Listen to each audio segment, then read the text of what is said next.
Good afternoon to everybody.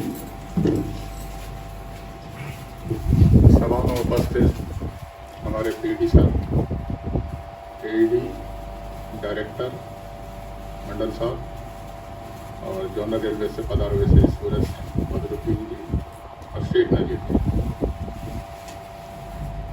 मेरे बारे में आप लोगों ने कुछ छोड़ा ही नहीं, जो मैं कुछ बोलूं सब तो आप ही लोगों ने बोल दिया। और शायद मुझे ये मालूम भी नहीं कि मेरे में इतनी क्वालिटी भी है, ठीक है, क्योंकि दर्पण जो है उसी से ही पता लगता है कि आप क्या हैं। तो आप मेरे दर्पण हैं, आपने मेरा पूरा जो है प्रतिबिंब बना दिया और मुझे बेसिकली बोलने के लिए कुछ छोड़ा नहीं। फिर भी मेरा ये मानना है कि बिना एक अच्छी सेना के सेनापति कुछ नहीं, ठीक है। कोई भी सेनापति युद्ध तभी जीत सकता है, जीत तभी हासिल होती है जब उसके पास एक मजी हुई सेना हो। और वो मजी हुई सेना कोई और नहीं, वो मजी हुई सेना आप सब लोग हैं। और आप सब लोगों ने अपने अपने एरिया में मेरे को पूरी तरीके से मार्गदर्शित दिया। नो डाउट कि मैं थोड़ा फाइनल टच देता था, लेकिन जो बेसिक फ्रेमवर्क है वो आप ही लोगों से उतर के आता था। आप लोग बहुत ज़्यादा उसमें एक्सप्लेन करते थे तो मैं उसको टू दी पॉइंट कर देता था, जिससे कि कन्फ्यूजन ना रहे। और यही था कि हम लोग हार्डली कोई ऐसा लेटर होगा जो कि 4 या 5 दिन में रिप्लाई नहीं जाता हो, चाहे सब्जेक्ट जैसा मर्जी कॉम्प्लिकेटेड क्यों हो। और उसके लिए मिस्टर राजेश, हालांकि ये केमिकल बैकग्राउंड के, लेकिन आज इनकी मेटलर्जी जो है मेरे से भी ज़्यादा सॉलिड है, ठीक है। और वो तभी होती है जब आप चैलेंज को एक्सेप्ट करते हैं, ठीक है। और चैलेंजेस आपकी लाइफ में हमेशा बरकरार रहेंगे। ये जिस ऑर्गेनाइजेशन में हम काम करते हैं यहाँ आपको रेगुलर चैलेंज बने रहेंगे। ऐसा नहीं है कि मेरे जाने के बाद में आपको कुछ इजी हो जाएगा और मैंने बहुत कुछ कर दे दिया तो आपको कुछ करना नहीं है। Every day there is a challenge और आपको वो चैलेंज एक्सेप्ट करना है। और जैसे मैंने बताया कि ये मजूरी सेना है, तो जो भी सेनापति हो आप उसकी पूरी हेल्प करिए और आप उनका भी हौसला बनाकर रखिए, जिससे कि बोथ टुगेदर ही किसी चीज़ को किया जा सकता है। आप लोगों से मुझे अपने अपने एरिया में भरपूर सहयोग मिला। और यही नहीं, मैंने जहाँ भी काम किया है मैंने एक टीम वर्क की तरह काम किया है, क्योंकि बिना टीम के आप किसी खेल को जीत नहीं सकते। आपकी एक अच्छी टीम होनी चाहिए। और यह मेरा सौभाग्य रहा है कि मुझे वो टीम प्राप्त हुई है और वो सभी जगह प्राप्त हुई है। आपको ढूंढना है बस, ठीक है। ये क्या है कि कैलिबर सभी में होता है, किसी में कैलिबर की कोई कमी नहीं है, आपको निकालना आना चाहिए। और ये जो है मैं इसको भली भांति कर सका। और जो भी दूसरे डायरेक्टरेट के जो भी इश्यूज होते थे या रेलवे बोर्ड के होते थे, काफ़ी ज्वलंत इश्यूज रहे हैं मैं उनको जब सब रिपीट नहीं करूँगा।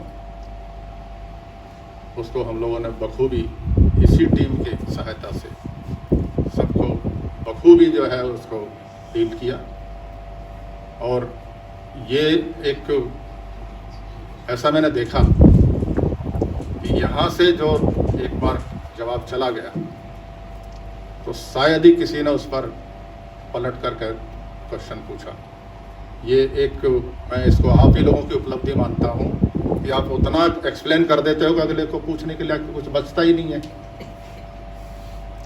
चाहे वो फेलियर इन्वेस्टिगेशन का एरिया हो, चाहे वो कंसल्टेंसी से एरिया हो, इंस्पेक्शंस हो। अभी थोड़े दिन पहले हम लोगों ने ब्रिज के जो बिल्डर्स हैं उसके लिए पॉलिसी बनाई थी। उस पॉलिसी में बहुत इतना कन्फ्यूजन था, आखिर में फिर मुझे जो है उसमें मेन रोल में आना पड़ा। मैंने बोल दिया यार ऐसा करो, आप मुझे छोड़ दो, I will prepare it. And मैंने पूरा बना करके then I discuss with my team कि अब बताइए। They everybody agreed, yes sir. मैंने ठीक है, जाने दो। और आप बिलीव नहीं करेंगे, वो एक्सेप्ट हो गया और वो इम्प्लीमेंट भी हो गया और बहुत आसानी से वो काम होने लगा है। पहले क्या था कि वेल्डर्स वगैरह का कोई रिकॉर्ड कुछ था नहीं कि किसका कब एक्सपायर हो रहा है, कब दोबारा से उसको रिन्यू करना है। अब ये बड़ा सिस्टमेटिक कर दिया। मुझे लगता है एक्सेल फाइल आप लोगों ने पहले से बना शुरू कर दी होगी, तो आपको पता लगेगा कि भाई कहाँ ज़रूरत पड़ रही है, तो आप उसको बड़ी बात ही कर सकते हैं। जहाँ तक मैंने डिफरेंट ऑर्गेनाइजेशंस में काम किया है, उसमें जो मेरा पसंदीदा एरिया जो मुझे जाकर के मिला बेंगलोर, वहाँ daily challenge, every day CME call you, भाई व्हाट इज़ द रिजेक्शन। वहाँ एक ही फिगर होता है, उनको मतलब नहीं है कि कहाँ फेलियर है, कि आपका ग्रेफाइट मोल्ड में प्रॉब्लम आ गई, कहाँ आपका फर्नेस में प्रॉब्लम है, कि कहाँ प्रॉब्लम है। He only discuss rejection. If figure is high, but natural है कि वो भी उसी काम के लिए बैठे वहाँ पर। तो हम लोगों ने सतत प्रयास करके एक अच्छी टीम फ्रेम की और उसको, उस रिजेक्शन को एक रिकॉर्ड लेवल पर, मुझे नहीं लगता है कि फिर दोबारा कभी, ऐसा नहीं है कि आ नहीं सकता, अगर प्रयास करेंगे तो आएगा। मैं उसको 3.74% पे ले करके आया। इसके अलावा वहाँ पर मुझे एक टास्क दिया गया था, हालांकि वो मेरे संबंधित नहीं था, AR certification of rolling stock. लोगों का कॉन्फिडेंस था कि ये कर देगा, तो मैंने भी ठीक है मैं कि कर दूंगा। हाँ तो कर लिया, लेकिन उसके बाद में मुझे काफ़ी उसमें स्टडी करना पड़ा। आई वेंट सिस्टमेटिकली एंड आप देखेंगे कि मैंने बिना नॉन कन्फर्मिटी के एक ही सिंगल गो में, और अमेरिकन ऑडिटर होते हैं वो, ठीक है, सिंगल गो में विदाउट एनी नॉन कन्फर्मिटी के हमको AR सर्टिफिकेशन व्हील के लिए मिल गया। एक्सेल के नहीं होता, व्हील के लिए होता है। तो ये अपने आप में मतलब इंडियन रेलवेज के लिए एक ये उपलब्धि थी। इसी तरीके से मैं जब कपूरथला में था, वहाँ भी मेरे पास इसी तरह का चैलेंज आया।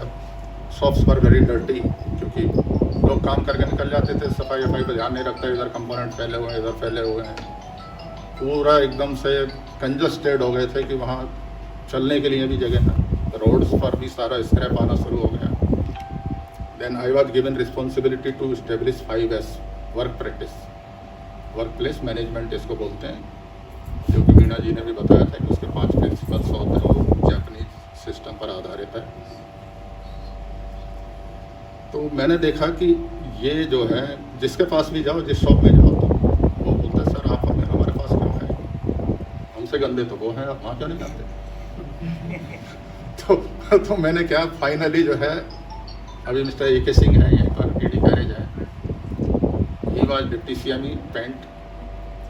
तो मैंने पेंट को चुना क्योंकि that was the dirtiest area of Kapurthala.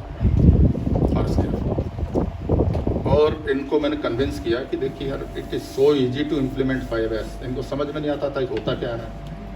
मैंने बोला बहुत आसान है। बोला सर कैसे आसान है। मैंने कि यार इतना आसान है कि भाई आप पहले इंस्पेक्ट करो, इसको फ्रीज करो कि है क्या गड़बड़, उसके बाद जो चीज़ जहाँ से उठ के आई है वहीं पहुँचा दो यार, इतना आसान है, ठीक है।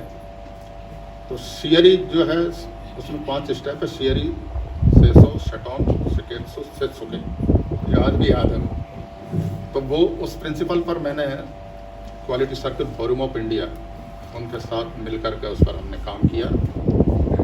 और पहले मैंने फर्स्ट स्टेप में पेंट शॉप को 5S दिलवाया,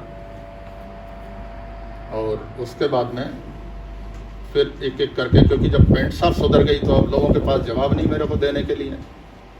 and sometime I used to basically GM का नाम भी लेकर के काम करते थे। ठीक ठीक है, वो बहुत ज़रूरी होता है। तो लोगों को मालूम है मेरी गुड इक्वेशन है, तो मैं बोला देखो जीएम साहब बोल रहे हैं, तो अगर धीरे धीरे जो है वो इस तरह से सारे शॉप फ्लोर्स एकदम नीट एंड क्लीन हो गए, कहीं पर कोई कचरा नहीं, और उसका पूरी तरह से निपटारे का भी पूरी व्यवस्था करवाई गई, और मोर देन 200 ट्रक्स स्क्रैप हम लोगों ने उसको सेल पर लगाया। तो ये बहुत आसान काम नहीं था, और मुझे वो काम कब मिला जब उसका पूरा कॉन्ट्रैक्ट, उसको 4 या 5 साल का कॉन्ट्रैक्ट था इस quality circle forum of India का, मुझे 6 महीने पहले मिला, और उस 6 महीने में मेरे को टारगेट मिले कि आपको IMS करके देना है, इंटीग्रेटेड मैनेजमेंट सिस्टम। ठीक है, करेंगे। तो उसको भी, उसका कॉन्ट्रैक्ट भी मैंने करवा के दिया, उसको IMS भी मैंने वहाँ पर किया first time. I think Kapurthala was the first unit जिसने IMS लिया। फिर वहाँ पर GM थे मिस्टर SK सूरी, काफ़ी डायनेमिक GM थे, लोग कांपते थे वहाँ उनके कमरे में जाने से, और वो ज़रूरी भी है, उसके बगैर वो ऑर्गेनाइजेशन चलना जो है बहुत आसान नहीं होता है। तो सूरी साहब ने, उन्होंने किसी लैब को विजिट किया था, वहाँ से सुन के आ गए वो NABL एक्रेडिटेशन तो मेरे को बुलाया, गरवा I need NABL accreditation for your lab. मैं सर हो जाएगा, हाँ तो करिए यार, हमको खुद NABL नहीं पता वो है क्या बीमारी। हमने आकर के स्टडी किया, पता लगा कि फरीदाबाद में एक वेंडर है जो कुछ हेल्प कर सकता है। हमने उससे टाई अप किया, उसको एक कंसल्टेंसी कॉन्ट्रैक्ट किया, and Kapurthala was the first unit to obtain NABL certification in Indian railway. तो और वो भी बिना किसी नॉन कन्फर्मिटी के। मिस्टर आलोक जैन है, वो मुझे अभी भी जानते हैं, NABL में है, I think he is executive director nowadays. तो मैंने यहाँ भी प्रयास किया था कि हम NABL लें। अभी उसमें फाइनेंस से कनकर करके कर दिया, लेकिन कुछ टेक्निकल इश्यूज हैं, लेकिन मुझे मतलब कोई वो डाउट नहीं है कि आप लोग NABL नहीं ले पाएंगे, बहुत आसानी से ले पाएंगे। यहाँ पर भी बहुत कन्फ्यूजन था कि सर नॉन कन्फर्मिटी जो क्या बोलते हैं उसको,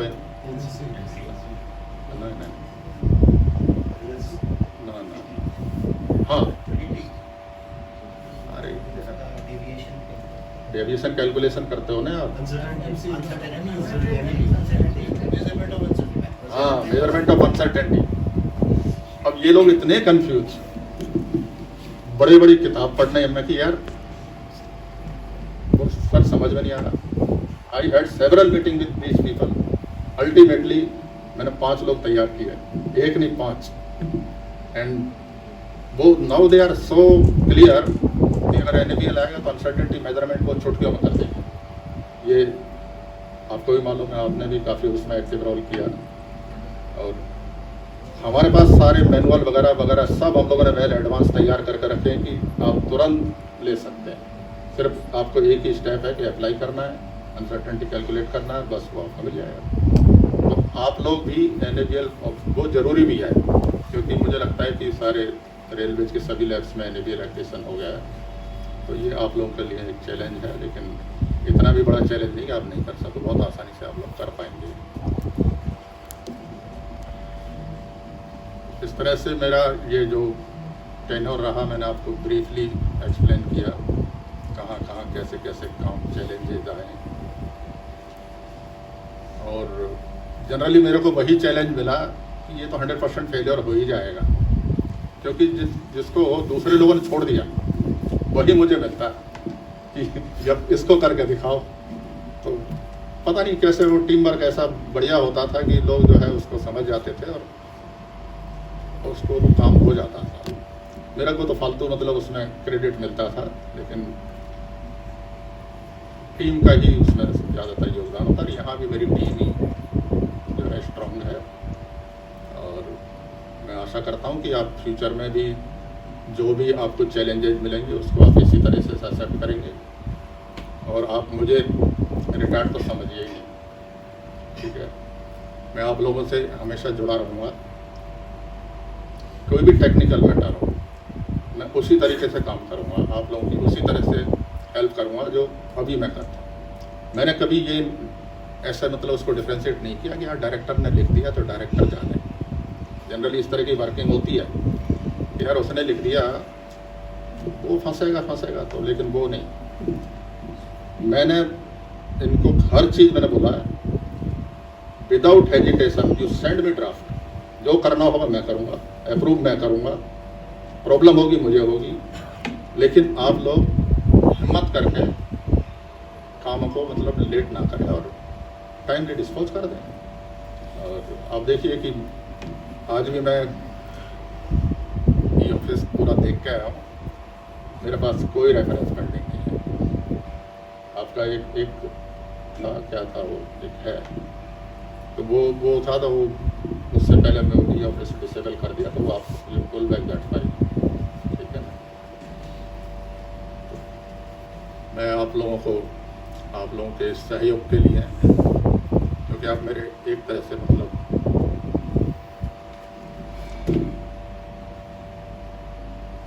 परिवार के सदस्य हैं।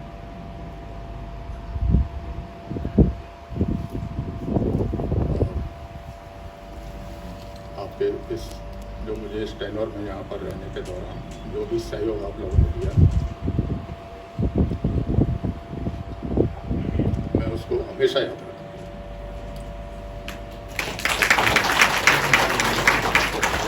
और उससे संबंधित कुछ भी किसी को कभी भी जरूरत हो, प्लीज डोंट हेजिटेट।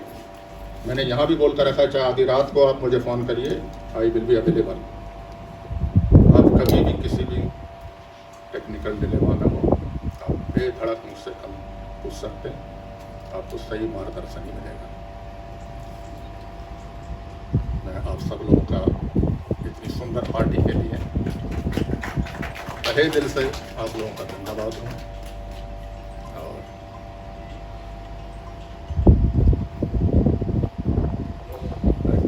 मतलब कामना करता हूँ कि आप सब लोग भी सुखी रहें, अच्छा आपका भी कैरियर अच्छे से निकले। ठीक है, कहते हैं ना कि लहरों से डर करके नौका पार नहीं होती और कोशिश करने वालों की हार नहीं होती। ठीक है, आप लोग कोशिश करते रहो। चैलेंजेस तो आते रहते हैं यार, जाते रहते हैं, और लाइफ में कुछ कभी कभी ऐसे भी चैलेंज आएंगे कि आपको रास्ता नहीं दिखाई देगा, लेकिन अल्टीमेटली कुछ न कुछ कहीं से कोई प्रकाश की किरण आपको आएगी और आपका रास्ता बन जाएगा। डरो मत, आजकल राहुल गांधी बोल रहे हैं डरो मत, तो आप बिना डरे काम करिए, आप बेधड़क काम करिए। दो सपोर्ट सिस्टम के लिए भी बातें बोल रहे हैं, उस पर भी आ रहा हूँ। तो मेरा कहना यह है कि ये जो भी मैं कर सका लाइफ में, इसमें मेरी धर्म पत्नी का भी बहुत बड़ा योगदान है। मैं इसमें मैं ओपनली बोलता हूँ, I am not a good husband. ठीक है, why I am not a good husband, मुझे कुछ ऐसी आदतें हैं कि मुझे घर के काम जो है वो उसमें मैं जो फिसड्डी हूँ, लेकिन अब मैं ट्राई करूँगा कि आपके मानदंडों पे भी खरा उतरे, क्योंकि अब मेरे पास कोई समय है। इस समय तो मैं कुछ गवाना मार के भी निकल सकता था, लेकिन अब मेरे पास पूरा समय है। तो खाना तो बनाना 50% लोगों को नहीं आता होगा। ऐसा नहीं, पहला इसका बर्तन धोने से शुरू करें।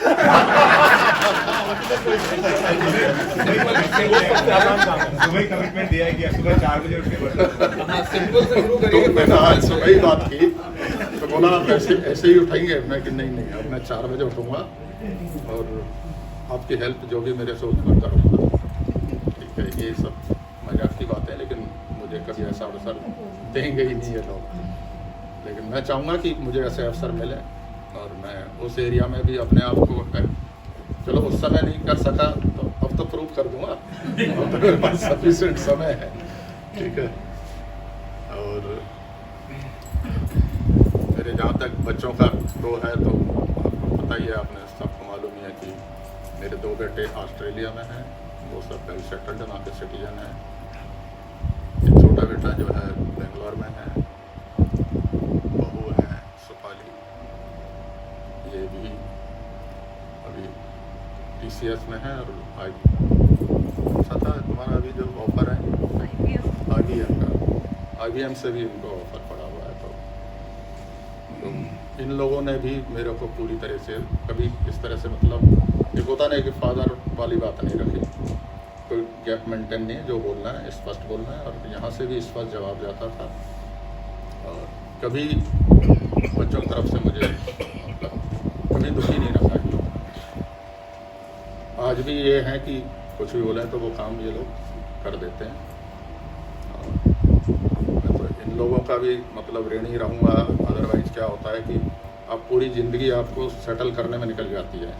ये लोग ने अपनी मेहनत करके अपना आप सेल्फ सेटल्ड हो गए, मेरी एक बहुत बड़ा बर्डन उससे हट गया। और उसका नतीजा ये रहा कि मैं बहुत अच्छे से अपने टेक्निकल वर्क को अंजाम दे सका और उसमें आप लोगों का भी बड़ा सहयोग रहा। उस सहयोग को भी मैं हमेशा याद रखूँगा। Thank you very much.